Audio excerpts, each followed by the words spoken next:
சரி, வன்னியர் பூஜாரியா இருக்காருங்கிறதுக்காண்டி டாக்டர் ராமதாஸ் அங்க கருவறைக்கு போக முடியுமா? கருவத்து பண்ணுவானுங்க.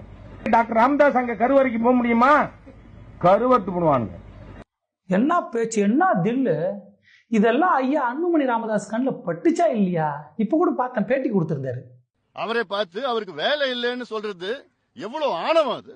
முதலமைச்சர் அவர்கள் முதலில் ஐயாவுக்கு வருத்தம் தெரிவிக்கணும், இல்ல மன்னிப்பு கேட்கணும்.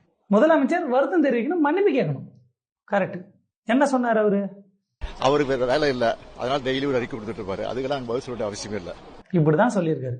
இதுக்கு வருத்தம் தெரிவிக்கணும், மன்னிப்பு கேட்கணும். அப்ப இதுக்கு சரி, வன்னியர் பூஜாரியா இருக்காருங்கிறதுக்காண்டி டாக்டர் ராமதாஸ் அங்க கருவறைக்கு போக முடியுமா?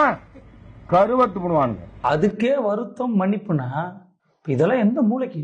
எத்தனை போராட்டம், எத்தனை ஆர்ப்பாட்டம் பண்ணிருப்பாரோ தெரியல. உடனடியா ஏன்னா ஒரு கஸ்தூரியை பிடிக்கிறதுக்கு 2 ஸ்பெஷல் படையா எனக்கு தெரியல. போட்டவங்க தானே இந்த அரசாங்கம். அப்ப ஏன் இந்த இசைவாணியா என்னவோ வாணி அதை கைது பண்ண ஏன் நடவடிக்கை எடுக்கல? வந்தாரு பாத்தியா பாயிண்ட்டுக்கு. உள்ளுக்குள்ள இருந்துச்சுல, எப்ப கக்கறதுன்னு இருந்துச்சு. கஸ்தூரி அக்கா பிடிக்க 2 தனிப்படை போட்டீங்க, இவங்களை பிடிக்கணும். கஸ்தூரி அக்கா என்ன பேசினாங்க? 300 வருஷம் முன்னாடி ஒரு ராஜாவுக்கு கூட சேர்த்துக்கிட்ட அந்தப்புற மகளிரோட சேவைக்கு செய்ய வந்தவர்கள் எல்லாம், தெலுங்கு பேசினவர்கள் எல்லாம், தெலுங்கு பேசுறவங்கள இப்படி பேசினாங்க. இவங்க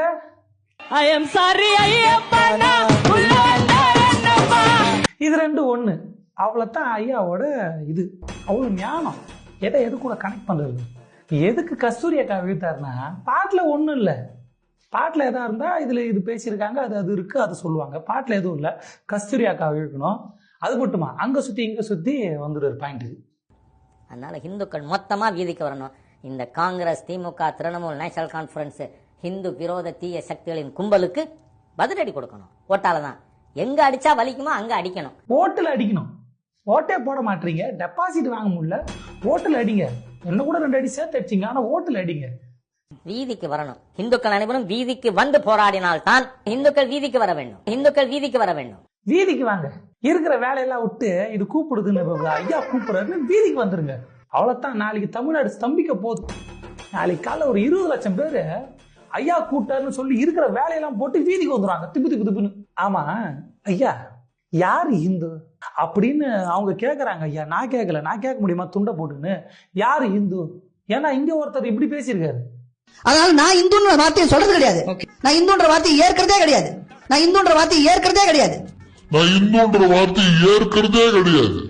அவரே சொல்லிக்க மாட்டாராம்.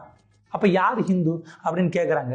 அது மட்டுமா, எல்லாரும் இந்துனா எல்லாரும் கருவறைக்கு போக முடியுமா அப்படின்னு கேக்குறாங்க. ஐயா அப்படி கேட்கலாமா?